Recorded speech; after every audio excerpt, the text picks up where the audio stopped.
Very good. We will begin. It's 1 o'clock. We'll begin the liquor control agenda for today. We have several items on the agenda, and one of our members, Lydia, will be joining us by phone, I believe. And so with that, we will start with agenda item number 1, approve minutes of the June 15th, 2021 meeting and the special meeting June 29th of 2021. If we have any changes or corrections, otherwise we will accept a motion. Motion to approve. We have a motion. We have a motion and a second. Any further discussion? This is Lydia Tackett. Just wanted to ask you folks to double check the spelling of my last name. In a couple of places, it only has one T at the end, but in others not. That's it. Thank you, Lydia. That's we will get that corrected, and that will be made on the changes. We apologize for that. Any other comments or corrections? All those in favor say aye. Aye. Aye. Opposed, same sign. Motion carries. Okay, number 2, review liquor applications. 2A, application for a Class GH alcoholic beverage license for Youngblood Coffee Roasters doing business as Youngblood Coffee Roasters to be located at 623 2nd Avenue North. Steve. Well, good afternoon, commissioners and board members. And Lydia, I apologize for misspelling your name. So the first application today is for Youngblood Coffee. It is a GH, which is a beer and wine. The food sales must exceed the alcohol sales. And there is to be only table service, table or booth, no bar in the facility. So there's, on the background check, there's one applicant, and there were just some misunderstandings, I guess I would say, with child support from moving from one state to another. And otherwise, there were no issues in there that would, cause us to recommend a denial of the license. Very good. Are there any other comments or questions? Or I don't know if the applicant is here and wishes to speak. They sure can step up. Otherwise, any other comments or questions?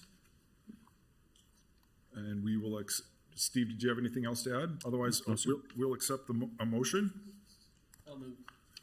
Second. We have a motion and a second. Any further discussion? All those in favor say aye. Aye. Aye. Opposed, same sign. Motion carries. Okay, 2B, application for a Class A Club alcoholic beverage license for Touchmark at Harwood Groves LLC, doing business as Touchmark at Harwood Groves to be located at 1200 Harwood Drive South. Steve. This one's a little bit unique.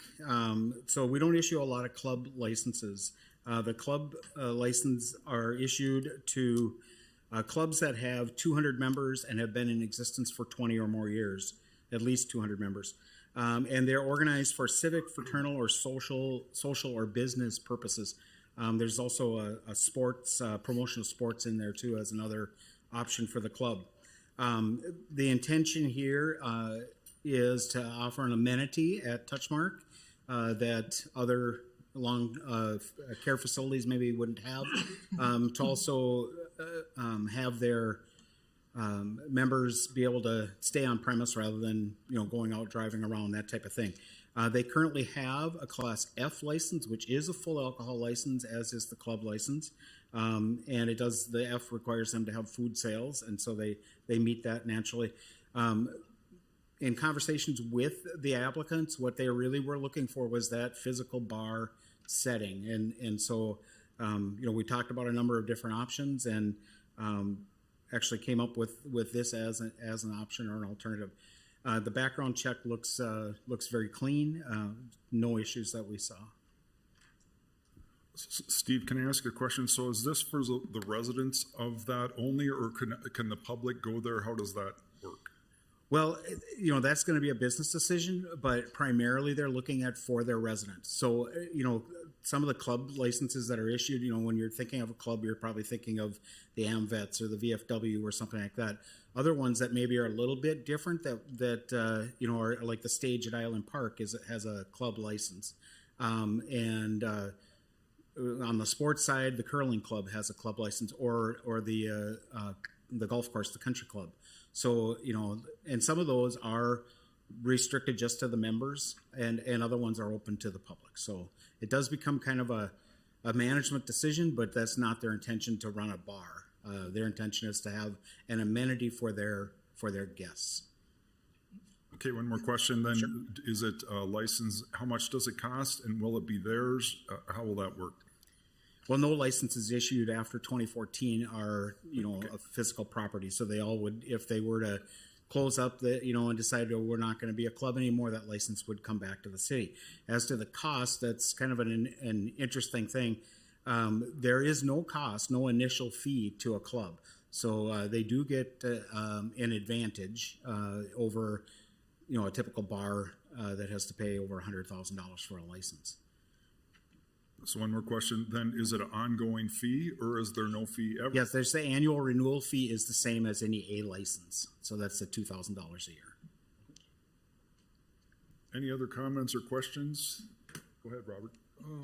Yeah, is there a bartender on staff all the time? Or? Yes, they will. Anytime that the bar is in operations, they will meet all the requirements of any other bar.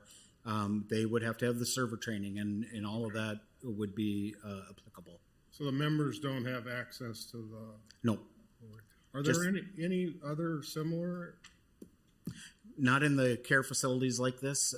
This is, it seems like that industry is always trying to outdo the other one on amenities, whether it's a pool or, fitness things or whatever.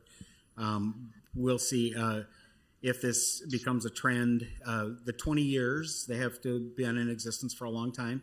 And then the 200 plus, that's quite a sizable facility. So Steve, let me ask. So there's a Bethany also has a similar type of home, and they also have the same type of thing. So do they have a different license, or they just haven't been in existence long enough?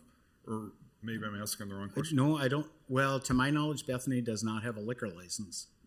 So then, well, I can speak from experience. My mother was there, and so they did have a bar type area, but it was the residents' own alcohol.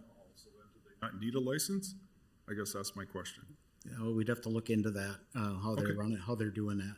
Okay, I apologize because when my mother went there, I volunteered to stay with her because I thought it was about the coolest amenity. that she wasn't too happy about it, but I thought it was pretty cool. All right, I apologize for the editorial comment. Any other comments or questions? Otherwise, we'll accept a motion. I make the motion. We have a motion. Do we have a second? Second. Motion and a second. Any further comments or questions? All those in favor say aye.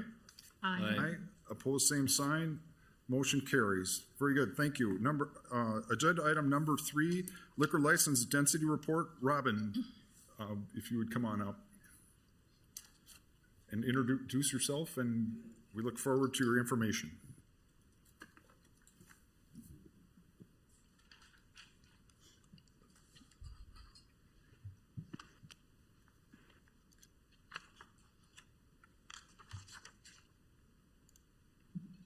Good afternoon, Mr. Chair and members of the Liquor Control Board. My name is Robin Lidke-Sal. I'm a trained substance abuse prevention specialist with Fargo Cass Public Health, and I'm going to talk today about alcohol outlet density. I'm going to define what it is, identify problems with high alcohol outlet density, examine different types of regulation for alcohol outlet density, and review the alcohol outlet density here in our community. So what is alcohol outlet density? It is the concentration of retail alcohol establishments, including bars and restaurants, and liquor or package stores in a given geographic area.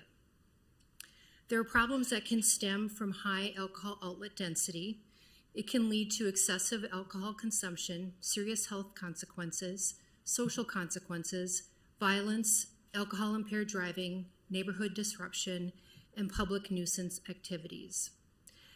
Excessive alcohol consumption is a major public health problem, which is significantly affected by 2 major variables: physical availability and cost of alcoholic beverages. So today we're going to be addressing more of the physical availability of alcohol. Entertainment districts, as a prevention rule of thumb, are not necessarily recommended because areas with high concentrations of retail alcohol outlet retail alcohol outlets, also known as clusters, are at a higher risk of excessive drinking and related harms due to the fact that there is increased access to alcohol in these areas. There is oftentimes price competition among the alcohol outlets in this area, for example, drink specials. There is patronage by non-residents, for example, people who travel to be in that area.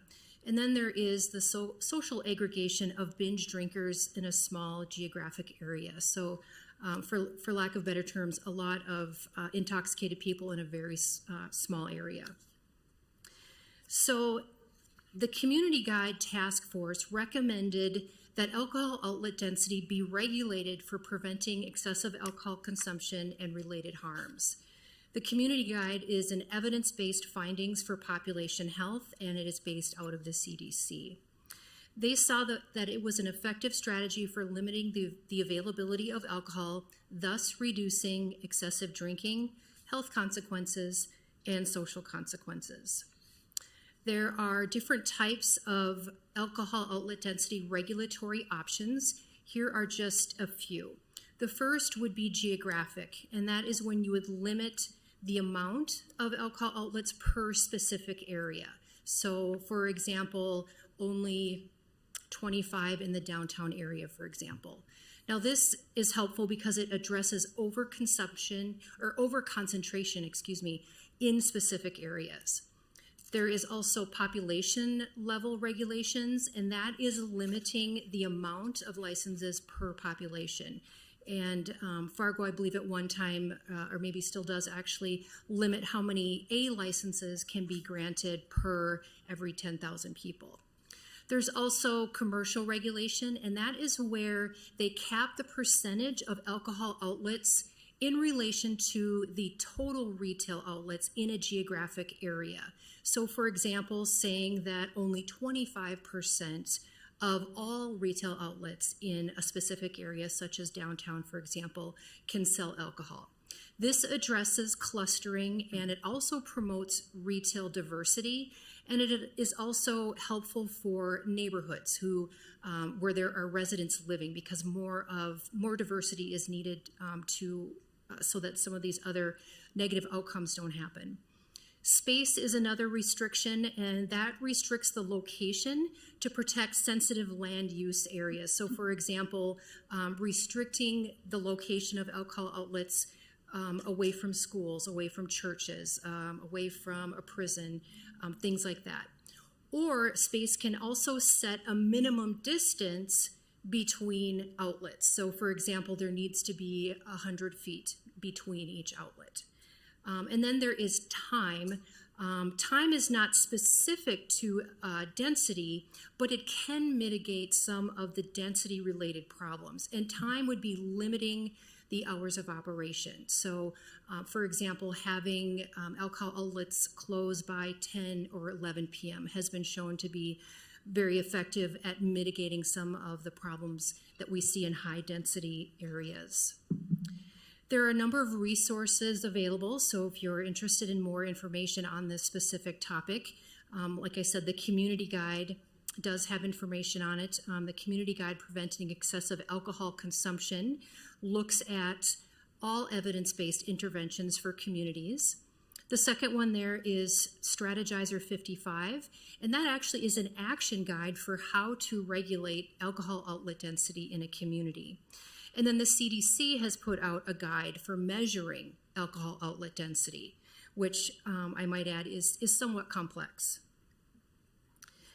And just a look at, obviously, one of the worst alcohol-related outcomes that we have in our community is death, whether that be death by a motor vehicle crash, death as a result of an alcohol-related injury, or death from a long-term alcohol use disorder such as cirrhosis of the liver, for example. This is a look at our alcohol-related deaths in Cass County, and this is data from our Cass County coroner. And it's important to note that almost every year these deaths are higher than all other drugs combined. So alcohol probably always has been and probably always will be the #1 drug of concern in our community. So with taking the alcohol outlet density in mind, we decided to do a small local assessment just to test some of the theories out there related to alcohol outlet density. So what we did is we compared number of establishments with how many people there were per establishment. And I should note this is 2018 assessment data, so things have changed quite a bit in our community since then. So this picture probably has gotten perhaps a little bit worse even than it was in 2018. So these graphs break down the community into 3 retail districts: downtown in dark blue, 13th Avenue in light blue, and then 45th Street in green. Now, if we take a look at the left, that shows the number of establishments in each one of those areas. If we take a look at the right, it shows the number of persons residing in each of those areas. And if we take a look at those retail areas, the number of establishments per person is much greater in downtown and 13th Avenue and 45th Street than it is in all of Fargo. So in all of Fargo, there is 1 liquor establishment for every 632 persons. If we take a look at downtown, there's 1 alcohol establishment for every 95 persons who resides downtown. And I want to make a note here. The last time that we were able to actually pare down population by neighborhood was with the 2010 census data. So that's the data that we're using because that is the only year that it was available. We're anticipating that this data will be available again with the 2020 census data. But back in 2010, there were 4,005 residents downtown, roughly 3,800 on the 13th Avenue area, and roughly 3,200 in the 45th Street areas that we looked at for the number of alcohol establishments. We also took a look at square miles because there's a number of different ways that we can assess or we can measure this. So we took a look at how large is the area. So downtown, the location that we zeroed in on for downtown was 0.24 square miles. The area for 13th Avenue was 1.53 miles, and the area for 45th Street South was 1.11 square miles. Now, if we take a look at on the right, the number of establishments per area, we see that downtown had 42 establishments in a 0.24 square mile area. 13th Avenue had 29 establishments in a 1.53 square mile area. And 45th Street had 36 establishments in a 1.11 area. So all of these slides are showing that in areas of our city that we definitely have a very high alcohol outlet density. And in fact, Fargo itself has a very high alcohol outlet density. Anything that is less than 1 establishment per 1,000, or that has more than 1 establishment for 1,000 people is considered high, and we had 1 establishment for every 600 people as opposed to that higher number of 1,000. Now, we took a look at different incidents. We took Fargo Police Department data and looked at different types of incidents to see how they may or may not correlate with the different locations. And again, we took data from 2017 to 2018. It was a 6-month period from September of 2017 to March of 2018. And again, we took a look at these 3 distinct retail areas, and we took a look by time of day and time of the week to see how many property incidents there were in these areas. And I would like to note that the 13th Avenue property incidents are primarily tied to 1 retail location. I'm not going to mention that, to zero that, to highlight that particular retail location, but a large portion of those were tied to just 1 retail location that does not sell alcohol. Okay, so this just takes a look. And as we can see in the downtown area, property incidents were pretty standard, throughout the time of day throughout the day of the week. There were some fluctuations with 13th Avenue, and there also were some fluctuations with the 45th Street area as well. And I couldn't personally say whether or not this is considered high or not.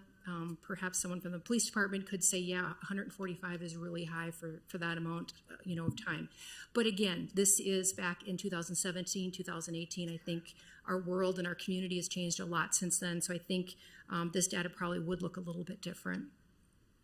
Now, if we take a look at violent incidents, again, from the same time period, again, breaking them down by those retail areas and breaking them down by the days of the week and the times of the day, it shows how many violent incidents there were.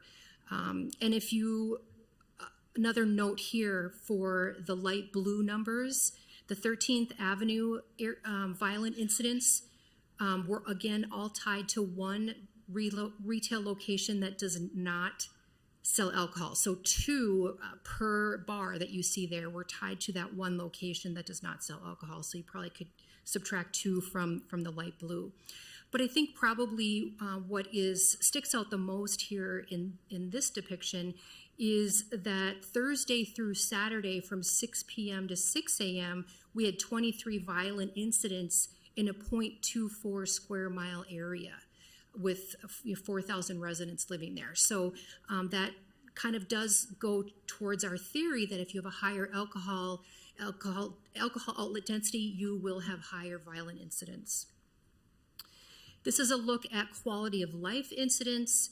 And, again, it's kind of hard to interpret, exactly what we're seeing here, but we did want to measure and take a look. And we did see, again, a slight increase if we looked at downtown area.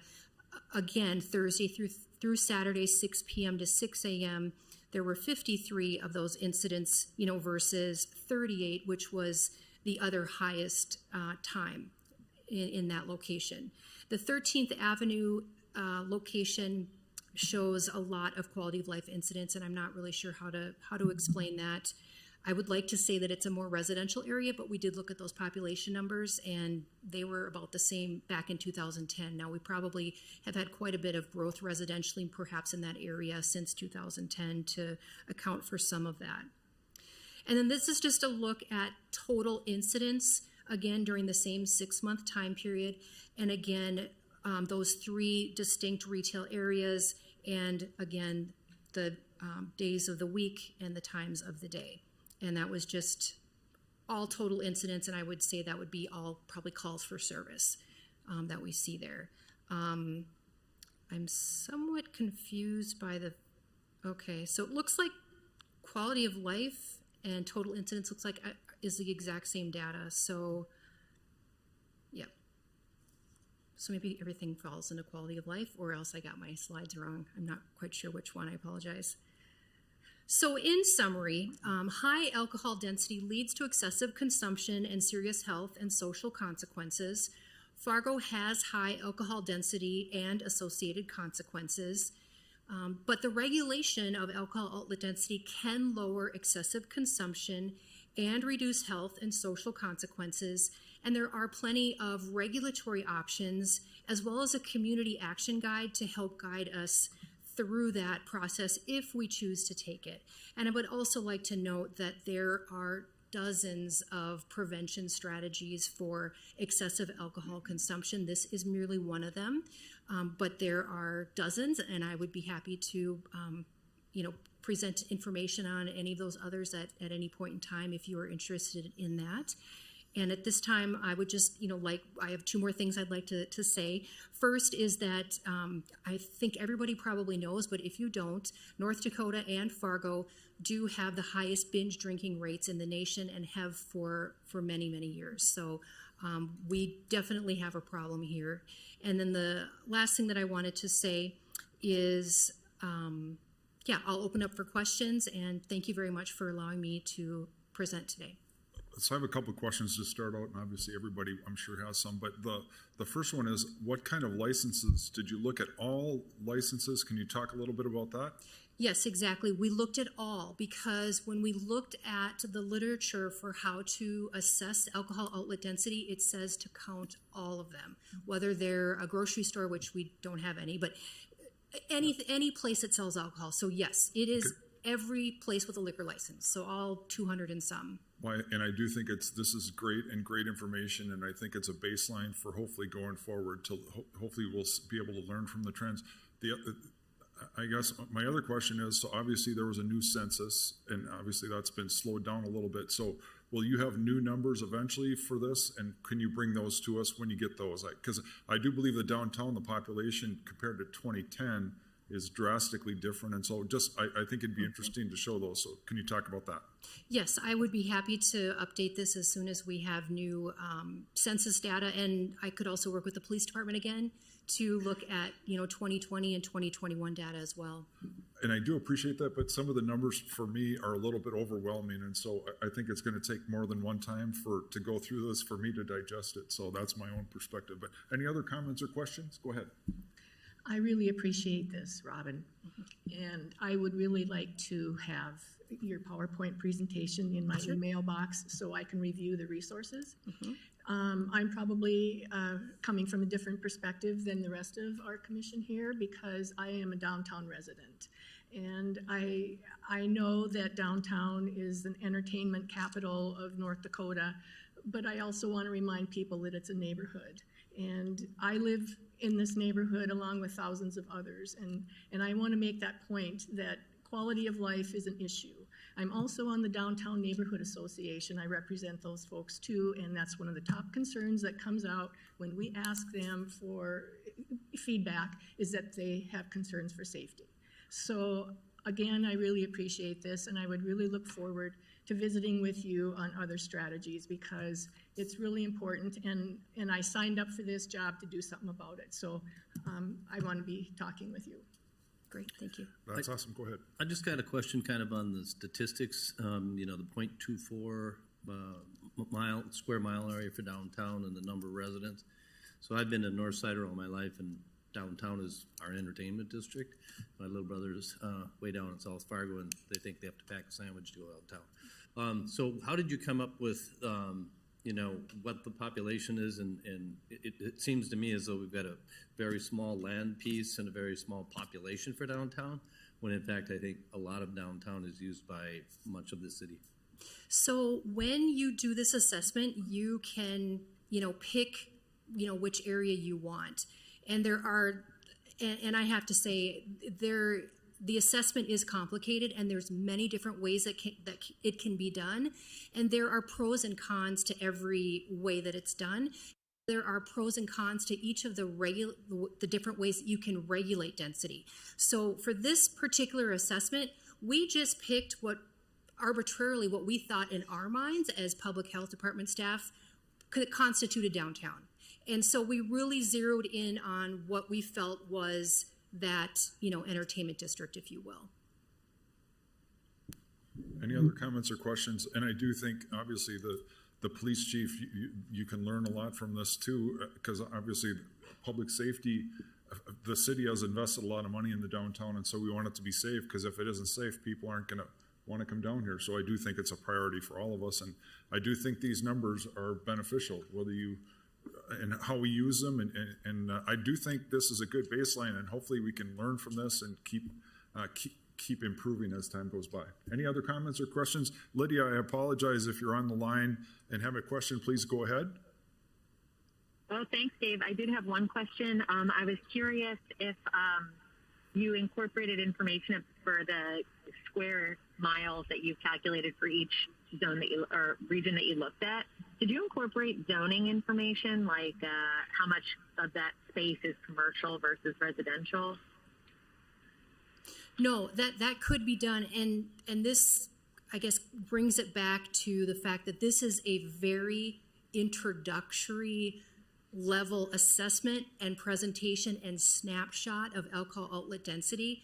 It is a lot more complicated than what I'm showing you here, and Lydia brings up a good point that there's so many different ways to assess it, to look at it. Luckily, there is a guide, and I think that, if we really wanted to go all out on this, probably hiring a consultant really would be the best way to measure this, other than having, myself, who's not a math major, doing it. I do think the other issue is, so it isn't just Fargo, the downtown isn't the entertainment district for Fargo or for this, it's regional. A lot of people come here for the rest, and so you have to keep the balance of, we have people where it's their neighborhood and their home, but it's also an attraction where people travel a long ways. And so I think this is something obviously it's an issue, and I think this is a great start to at least bear in mind. And so thank you very much for this, all the information. And I would appreciate it if you could have that emailed to us, and then if I'm sure it'll be available online. So if anybody here at the meeting wants to review the numbers, they'll have the opportunity to do that too.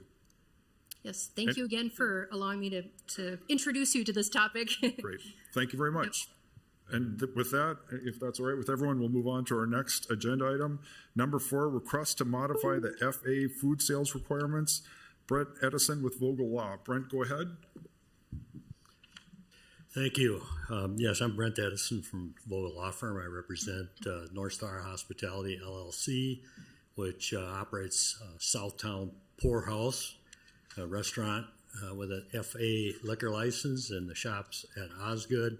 With me in the second row is one of the owners of North Star Hospitality in Southtown, Chad Klemick, and I think Rick Archigo, another owner, is here as well.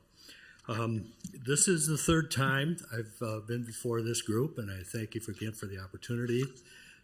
Each time I have been here, I've seen pragmatism and flexibility by this group in terms of meeting the needs of businesses and having flexibility to be consistent with your mission, but also allow businesses to make it. And I think today may be a topper on that with the long-term care facility receiving the club license. So we're asking today, again, for flexibility.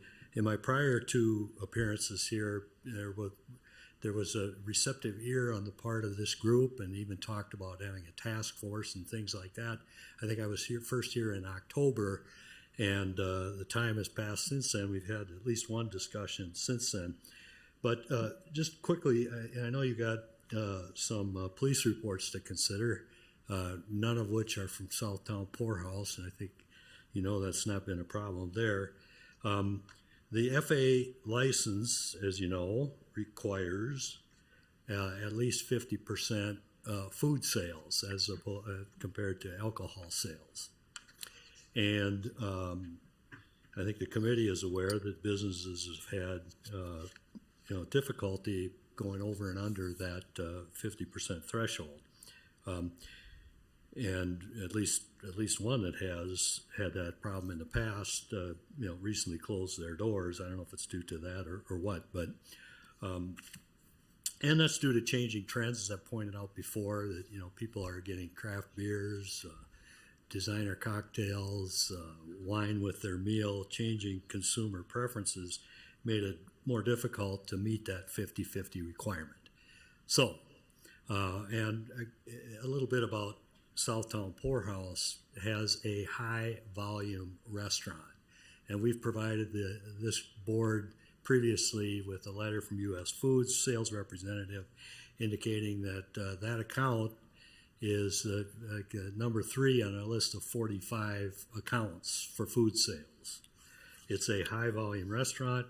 It has it's regulated as a restaurant. It's got a kitchen with huge capacity, and also the kitchen is shared with Dwayne's House of Pizza. And I just bring this up real quickly because the background is there's a dispute between the Southtown Poorhouse and the city of Fargo on whether you include pizzas that are consumed on the premises, that are sold on the premises and by Dwayne's. So that's a dispute.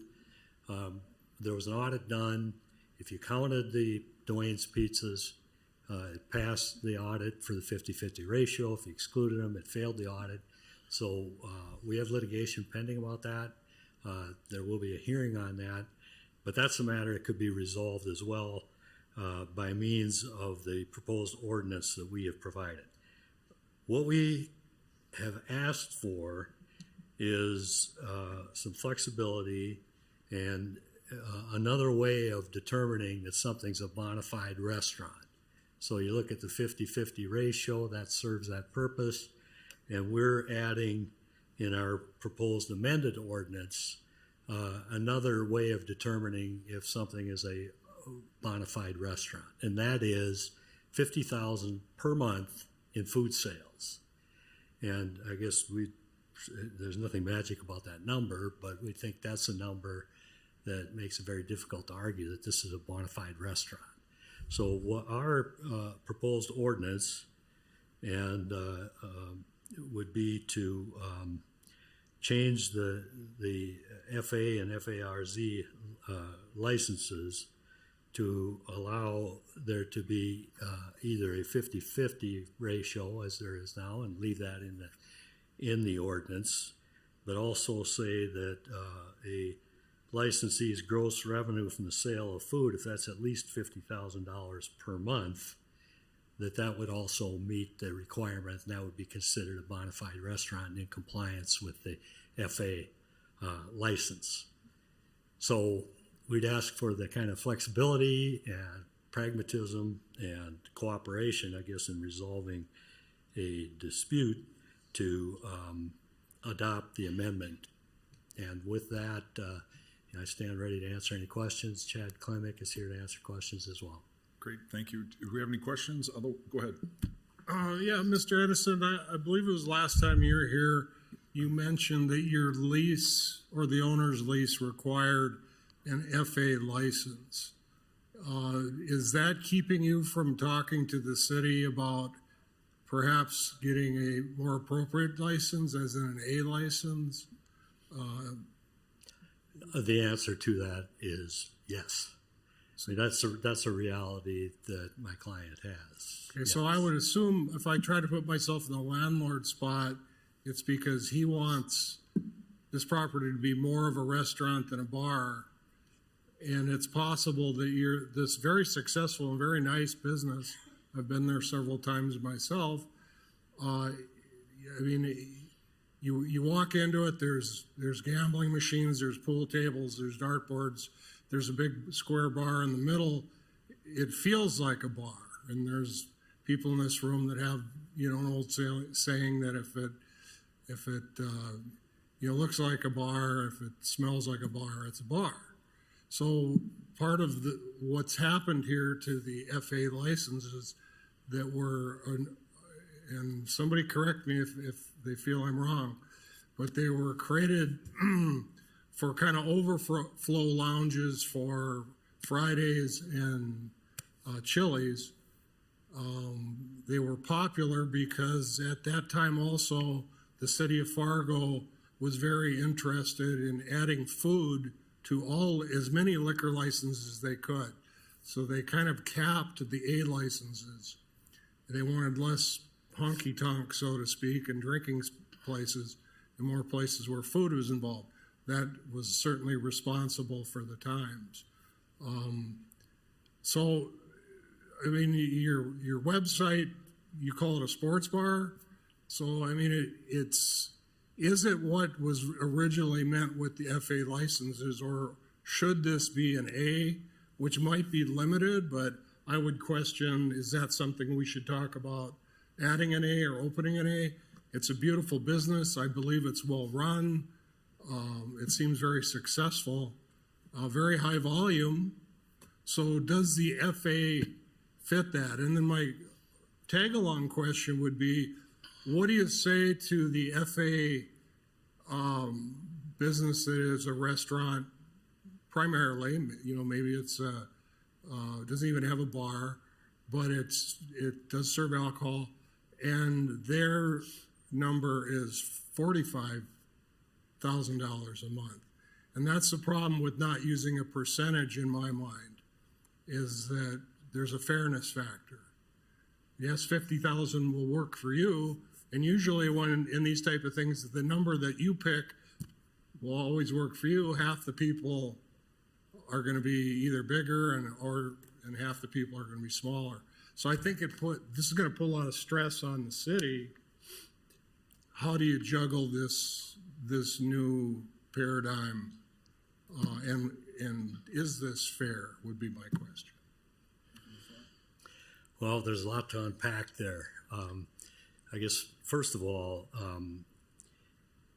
the concept, I think, was approved by the city and licensed, and it hasn't been an issue.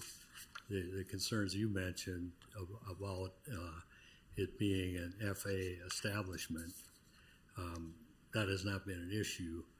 And part of what landed us here today is that the city of Fargo and Mr. Sprague knew that knew of the business plan and knew that the Dwayne's pizzas were going to be consumed on the premises, and so that's something they knew about at the time. Now, I think we got here because of competitors voicing their concerns, and the lease, I guess, is a result of there being also competing business that's subject to lease, and so no, my client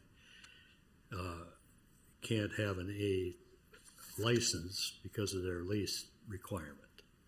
Now, there's no perfect system that in terms of enforcement. I don't see this as a problem because the city gets to issue FA licenses, and they can decide who gets it and who doesn't get it. And all we're asking for is, I think, a very reasonable request to say that if you sell $50,000 worth of food a month, you're a restaurant, and that's in keeping with the FA license. It's not I think you described a honky-tonk or anything like that. This is a high-volume restaurant with a full menu. You've been there, you've seen that. You've looked at, the tables, everybody's ordering, the food's getting served. It's a restaurant. It has a problem. We're coming to the city with a problem that I think is able to be resolved by demonstrating the kind of flexibility that this group has shown to other businesses, and just resolve this dispute altogether in a way that I think is reasonable. Now, we put forth the $50,000 figure because we thought, well, it's hard to argue that that's not a restaurant. But there's nothing magic about that figure, but there's, I guess in my 3 times here, there's been no other proposal put before this group, and I've not heard one from this group or from the city.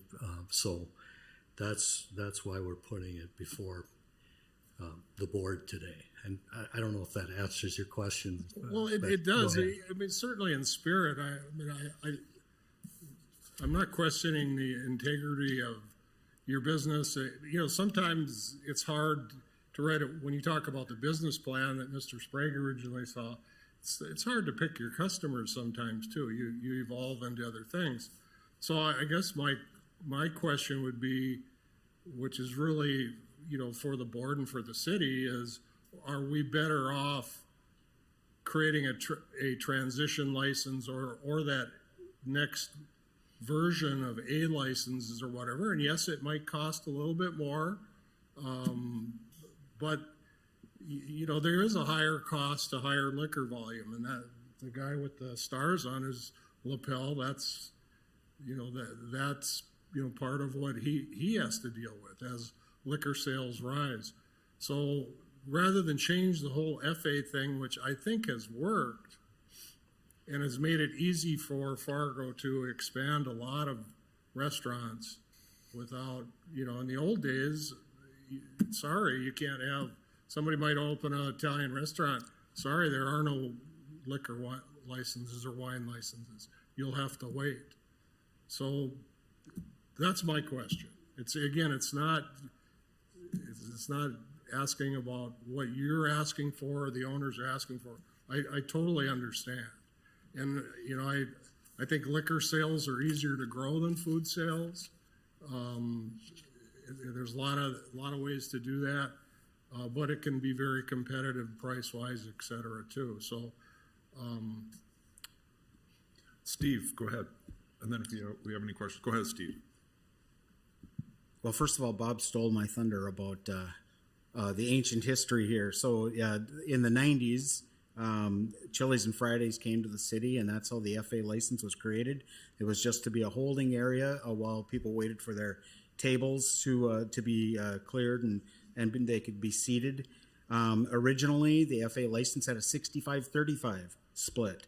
And so the city was flexible and said, maybe we need to make an adjustment. Maybe we need to make that a 50-50. The industry also came to us and said, gee, we'd really like to add gambling, and so gambling is allowed. Maybe we should pull that back and not allow gambling. So like Bob says, so that we don't have, looks like, smells like, feels like is a bar type of thing. I think the city has been very flexible in the past. I don't want to get into trying the other item about whether or not they met their food sales, so I want to kind of coach my responses just very carefully here. But there are some aspects of the operation that had we not brought them forward to the ownership, I don't know that they would have changed. One of those was that they were closing their kitchen at 10 o'clock, which isn't a violation of the ordinance. They need to have their kitchen open till within 1 hour of the closing of the bar or the facility. So, and they made that change. But so when they were closing their kitchen at 10 o'clock, there were 4 hours a night where they were selling nothing but alcohol. So there were items in their operation that contributed to them not selling enough food.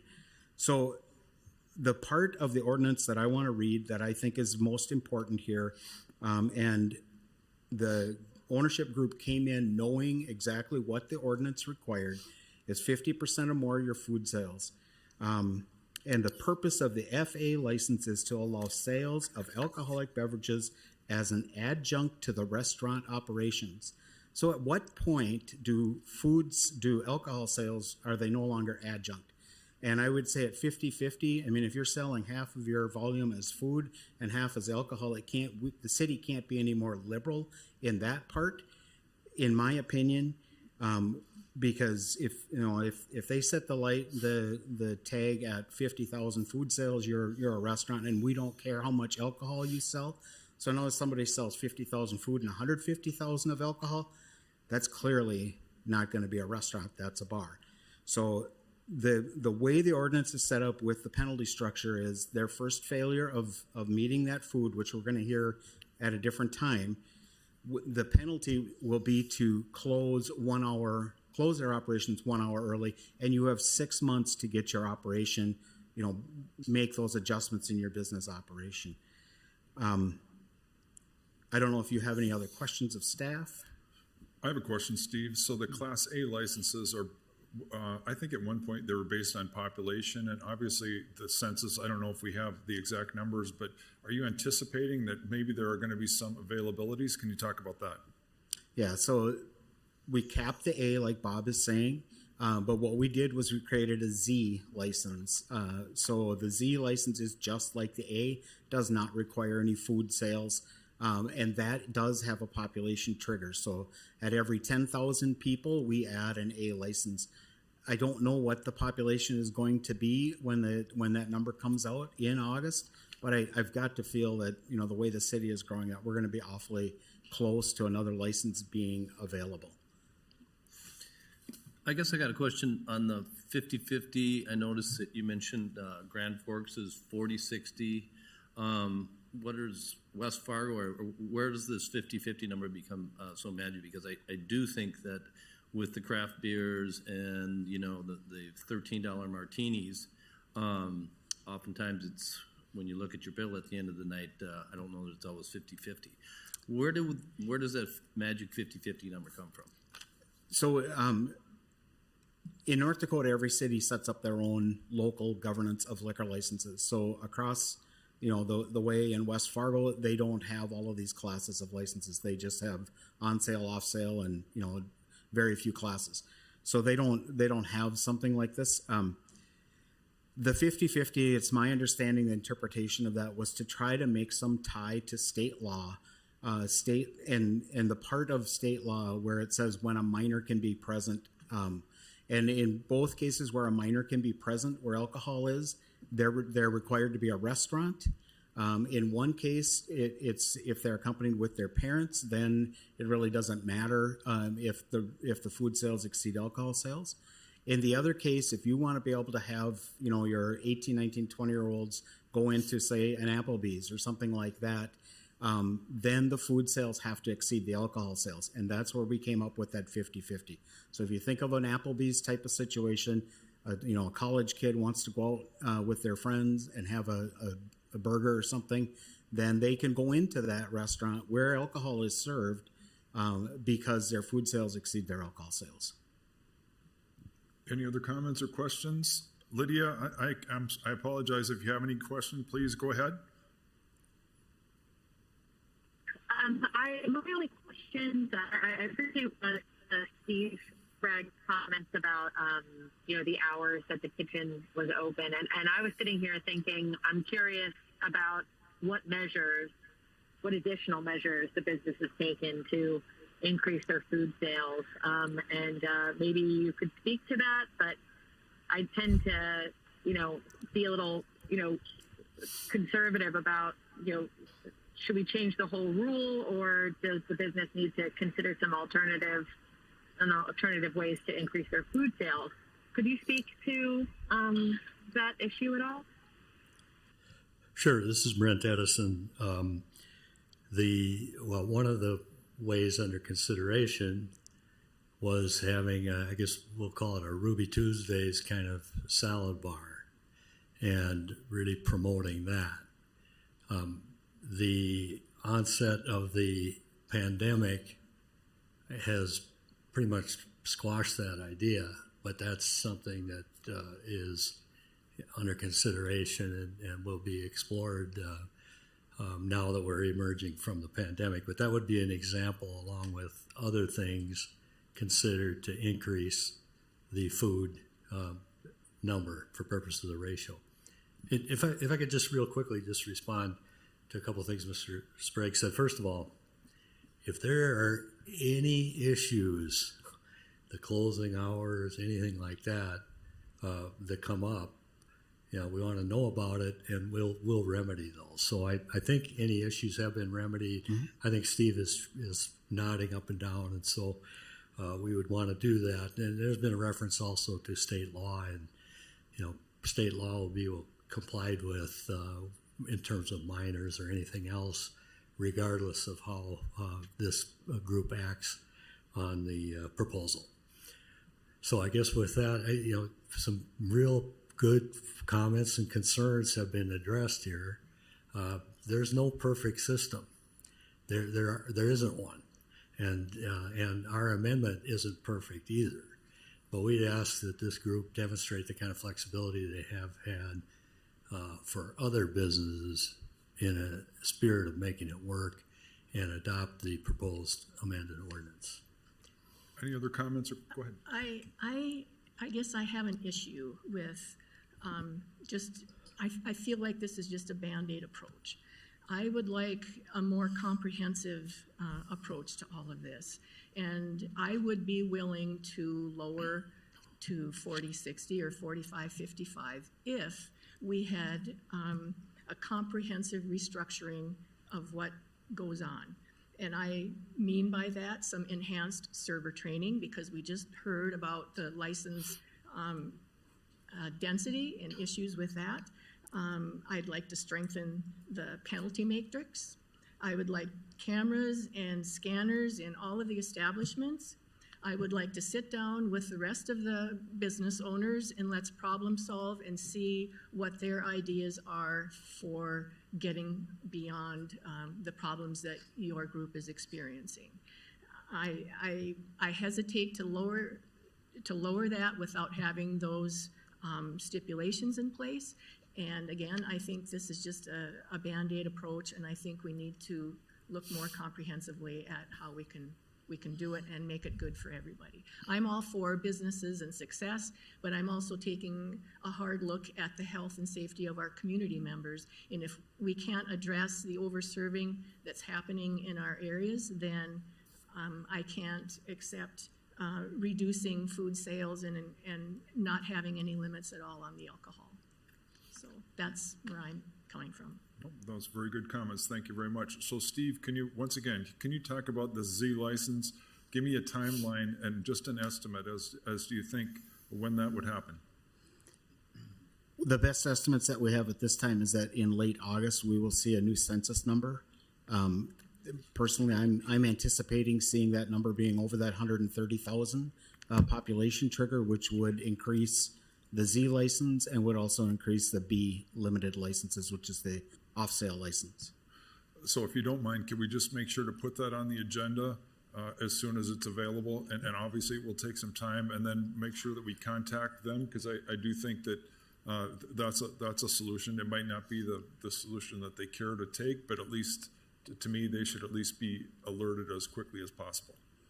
And I don't know if anybody has any comments or questions. I think we've had good discussion. If anybody wants to make a proposal, now's the time. Otherwise, we can move on. I would like to kind of ask Mr. Edison if you could talk to your landlord and he understood the point, and now you didn't have FA in your contract. Would a Z or a A or whatever, would that be an option for you to consider? Well, my perception of that is that I guess we'll call it the competitive environment of other, lessees would make that impossible. If the lease could be changed, then another license would be, we would have done it before now. You can never say never, and we will explore all options in light of decision today, but Sure. that's the lay of the land as I see it today. So I'm not sure I understand what the competitors are saying, that if the lease was up, there would be other people bidding for that spot. No, I'm saying competitors demand that occupancy be restricted to an FA license. I see. Once again, if there's any comments or questions, otherwise I think we've had our good discussion and we're going to move on. Unless somebody wants to make a motion. Steve, go ahead. Yeah, Commissioner, since, as Mr. Edison noted, this is the third time that they've been in front of this group, and so they really do need a decision, kind of a yes or no, are we going to make this modification? And so we're really looking for a motion at this point, either to accept their proposal or a motion to deny their proposal. Very good. So Steve has given us two options. We can either accept the motion or deny the motion. Do we have is anybody willing to make a motion? I'll make the motion to deny it. Oops. I will make the motion to deny it at this time. We have a motion. Do we have a second? Second. Motion. We have a motion and a second. Any further discussion? All those in favor say aye. Aye. Aye. Opposed, same sign. Motion carries. All right, moving on. Number 5, Police Department Monthly Report. Chief Zabalski. Hello, Board.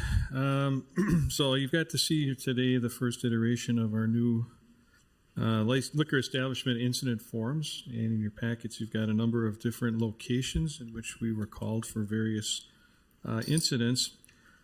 Just to give you some perspective, items A through I are calls in which I'm not seeking any action or anything of that nature. They were calls in which we had cooperation or they properly notified police. Things happened at those establishments that had nothing to do with the operations of the tavern from their perspective and ours. For example, Amvets and Country and Suites who called because of over-intoxicated individuals requesting assistance from us to get them out or to give them proper service. To incidents at the Fort Knox, which were all outside of the business. One instance, a woman trying to break into the tavern after they properly locked up at closing time. The Northern had a couple of incidents in the parking lot of theft and an assault. I'm going to talk a little bit about the old Broadway, so I'll skip that one for now. Rooters called because they identified a person who tried to get in with a fake ID, seized that ID and called us so that we could collect it.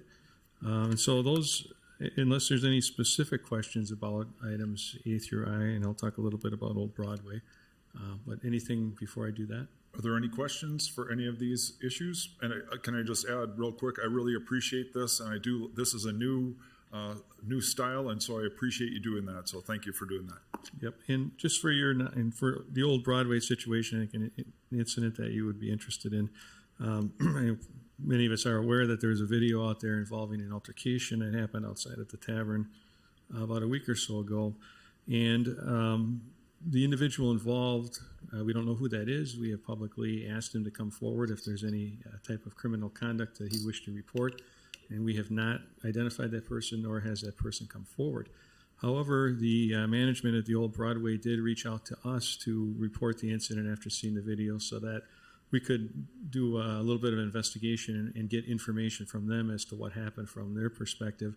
I think from that, that was a good thing for them to do, and I think this process is encouraging licensed premises to, do what they can to maintain safety and work with us collectively to address some of these other issues. So if something new comes of that, we'll come back to the board with it. But at this point, I don't think there's anything more to do on that particular issue, unless there's a question. Any questions? Otherwise, proceed. Okay. Item J, the windbreak. I do have items that I would be recommending action on. However, due to notification issues, we'll have to pen that until the August 18 meeting. Again, as we kind of work through the new process, we're working on a couple of kinks, and we want to make sure that we give proper notice to owners who may have action taken against them by the board. So that'll come to you on August 18th. So, Steve, my question is, do we need to continue that? Do we need to take action, or will it just carry over to the next meeting? It'll just carry over. Okay, thank you. Yep, and we'll make sure it's on the agenda for Okay, the next thank meeting you. as well. Gorka Palace, so this is kind of an interesting situation. On July 4th, our officers, it was brought to our officers' attention that there was some type of after-hours liquor party going on inside the Gorka Palace at 1045th Street South. Now, the Gorka Palace is a restaurant bar that is not currently open as a restaurant bar, and we found out later it's not even licensed as a licensed establishment anymore. The liquor licenses and so forth are not active. However, as the officers went over there, they observed that there was a lot of cars parked in the parking lot, and this is at 2:11 in the morning. Large crowds, including people who were actually trying to get into the location. There was an individual acting as a bouncer at the door. One of the persons trying to enter was actually holding a carry-in bottle of liquor. And as we tried to make contact with this bouncer and identify what was going on, because officers could observe that there was alcohol inside the establishment and that many individuals were inside drinking inside of this otherwise closed commercial establishment. The bouncer refused, as did all of staff, refused to identify themselves. And at one point, an individual identifying himself as the manager, Kwame Omani, approached the officers and told them that he was the manager and that they had no right to enter and refused entry. As this was going on, there was multiple people going in and out, and eventually as the large group of estimated to be 50 to 75 people exited the facility, the officers were then allowed in. They could observe cups that looked and smelled of hard liquor, as well as beer, and we had beer bottle caps laying around the facility. So we have some photos of that, but it's not at this junction rather necessary. But I just wanted to bring that to your attention. There is no licensee, but because I think of the ongoing situation, I wanted to make you aware of that. Basically, kind of a receive and file for future reference. Thank you. Any comments or questions about that? So, I'm sorry, I forgot to mention, there is we have referred the case to, it's been back and forth between the city attorney and state's attorney, but the city attorney now is going to pick up that case. And I'm not, I'll check with them, but Will Wisher has that, and it's indicated they'll be prosecuting that particular situation. So I guess my question from the liquor license perspective is, so if they don't have a license, so who do you contact the owner of the property, or how is Yeah. So we did contact the owner. So question one is we did contact the owner and asked him about this. He informed us that he had rented this facility to an individual so that they could have family parties Nothing that was supposed to be alcohol related at all, because the owner said, I don't have a liquor license that they could use. Once inside, officers also observed hard liquor and things inside the facility, so someone brought that in. And in terms of the violation, selling or serving without a license is a Class A misdemeanor, which is why we referred it over to the state's attorney. But between the two prosecutorial offices, they've resolved to take it back on the city side and follow through on it. But I guess my question is, so then, but the owner of the property, are they liable at all, or what's the situation there? So they had some type of an agreement with this individual, so they weren't liable for their violations because it's not licensed in their name. And so they have canceled that agreement. So they're not actually, no one's authorized to be there. But I think there's a little bit of a civil dispute currently taking place regarding that. But we'll continue to monitor the facility to make sure that there's no illegal alcohol or things of that nature going on. Very good. So from our perspective, you're just giving us information, and then you'll just update us if there's any changes? There isn't really any action for that one either. No, there's no action, really just information. Okay, thank you. And then the last item, I think also an informational file and receive piece. I'm sure, as you're aware, the hearing for the Africa nightclub occurred yesterday. Originally, it was scheduled for August 4th. This information was provided to the commission, and because of the timing change, you weren't able to be aware of it ahead of time. Although, so again, I think with the commission action, this is more of just information to file and receive. But prior to your last meeting, the Liquor Control Board meeting on June 29th, there were two other incidents that occurred at the Africa nightclub that our officers were sent to. Obviously, you didn't have the information on the 29th as it filtered through the process here. But we were sent to a loud party there at 6:40 p.m. on the 27th of June. This was a citizen complaint due to the loud noise and music.